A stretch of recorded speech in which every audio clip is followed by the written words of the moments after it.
Bonjour, bienvenue sur Objectif Math. Cette vidéo est la première d'une série de 7. On y traite des généralités concernant les variables aléatoires définies sur des espaces probabilisés finis. C'est parti. Pour commencer la définition. On considère ωp un espace probabilisé fini non vide. On considère aussi un ensemble E non vide. Alors, une variable aléatoire sur l'espace probabilisé ωp est une application grand X définie sur ω à valeur dans E. Lorsque E est l'ensemble R des nombres réels, on dit que la variable aléatoire est réelle. Définissons maintenant les événements liés à une variable aléatoire. On considère ωp un espace probabilisé fini non vide, ainsi que E un ensemble non vide et X une variable aléatoire définie de ω à valeur dans E. On considère également une partie grand A quelconque de l'ensemble E. Alors l'image réciproque de A par X est une partie de ω.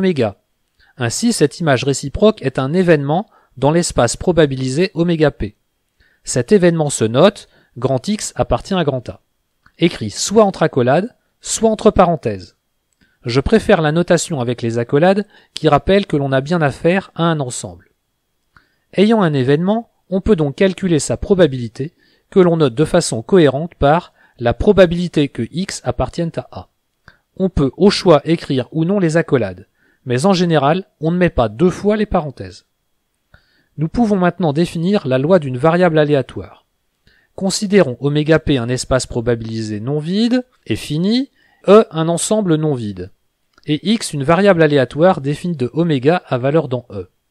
La loi P indice X de la variable aléatoire grand X est la probabilité sur l'ensemble X de ω définie par, pour toute partie A de X de ω, P indice X de A est égal à la probabilité de l'événement grand X appartient à grand A.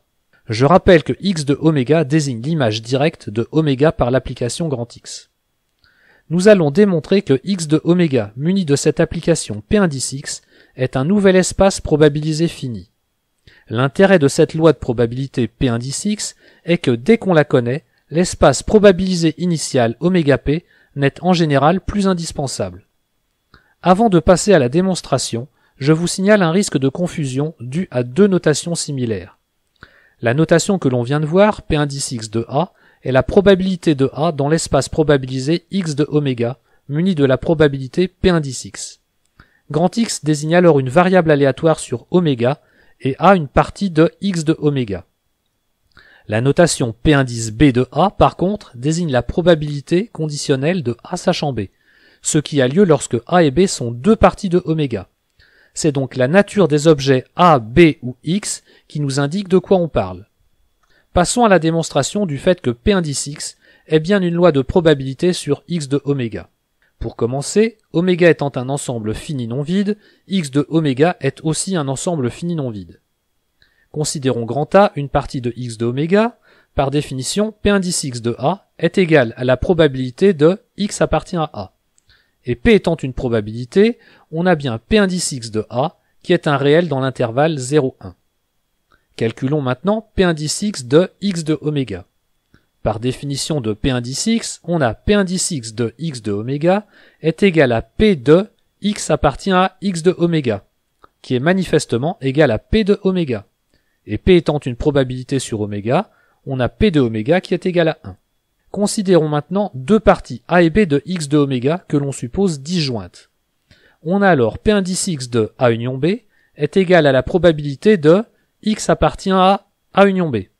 Et on peut écrire l'événement X appartient à A union B comme la réunion de l'événement X appartient à A et de l'événement X appartient à B, qui sont deux événements incompatibles de ω car on a supposé A et B disjointes.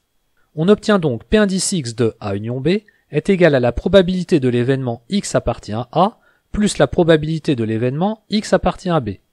C'est-à-dire que P indice X de A union B est égal à P indice X de A plus P indice X de B. P indice X vérifie donc bien les trois conditions requises pour être une probabilité sur X de ω. Voyons comment on va profiter que ω soit un ensemble fini pour définir ponctuellement une loi de probabilité. On considère encore ωp un espace probabilisé fini non vide, E un ensemble non vide et X une variable aléatoire définie sur ω à valeur dans E. Alors l'application P indice X est définie par la donnée de toutes les probabilités des événements grand X égale à petit x variant dans grand X de ω. car si A est un événement quelconque de x de oméga, la probabilité P indice x de A est égale à la somme portant sur tous les éléments petit x de grand A de la probabilité de l'événement x est égal à petit x. D'ailleurs, en considérant des réels alpha indice x et en posant pour tout x dans grand X de oméga P de x égale à petit x est égal à alpha indice x, une condition nécessaire et suffisante pour définir une loi de probabilité P indice x est que tous les réels alpha indice x soient positifs et que leur somme soit égale à 1. Je ne démontre que les deux premiers points et je vous laisse faire le troisième. En supposant que A soit une partie de x de oméga, on peut écrire P indice x de A est égal à la probabilité de l'événement x appartient à grand A. Or A est égal à la réunion de tous les singletons petit x lorsque x parcourt grand A. On en déduit que l'événement x appartient à A est la réunion de tous les événements grand x égale à petit x lorsque petit x parcourt grand A. Cette réunion étant finie et disjointe. Comme P indice x de A est égal à la probabilité de l'union des événements grand x égale à petit x, on en déduit que P indice x de A est égal à la somme pour petit x variant dans A des probabilités de l'événement grand x égale à petit x. Grâce à ce dernier résultat, nous pouvons représenter graphiquement une loi de probabilité d'une variable aléatoire sur un espace probabilisé fini par ce que l'on appelle un diagramme en bâton.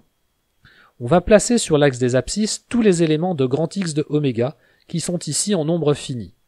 Et en ordonnée, on va représenter les probabilités de chacun de ces points. Pour une lecture plus facile, pour chaque x de oméga, on trace un segment de hauteur égal à la probabilité de l'événement grand X égale à petit x au lieu de ne placer qu'un seul point. Pour terminer ce premier paragraphe, voyons ce que l'on entend par le transfert d'une variable aléatoire. On se donne oméga p un espace probabilisé fini non vide, ainsi que E et F des ensembles non vides. On considère une variable aléatoire grand X définie de oméga dans E. Et petit f, une application définie de x de oméga à valeur dans l'ensemble grand F. Alors la composée f rond x, que l'on note f de x, est une nouvelle variable aléatoire. Elle est définie de oméga à valeur dans grand F. Et sa loi de probabilité est donnée par, pour toute partie A de f de x de oméga, P indice f de x de A est égal à P indice x de f-1 de A. On peut visualiser ce transfert de la façon suivante. On part d'un espace probabilisé oméga p, d'un ensemble E et d'une variable aléatoire grand X définie de oméga à valeur dans E. L'image directe de oméga par grand X est ainsi déterminée, et on considère une nouvelle fonction petit f définie de x de oméga à valeur dans F. La composée f rond x est bien définie et est une application définie de oméga à valeur dans F. Il s'agit donc bien d'une variable aléatoire. Pour trouver sa loi de probabilité, on considère grand A une partie quelconque de l'image directe de oméga par f rond x.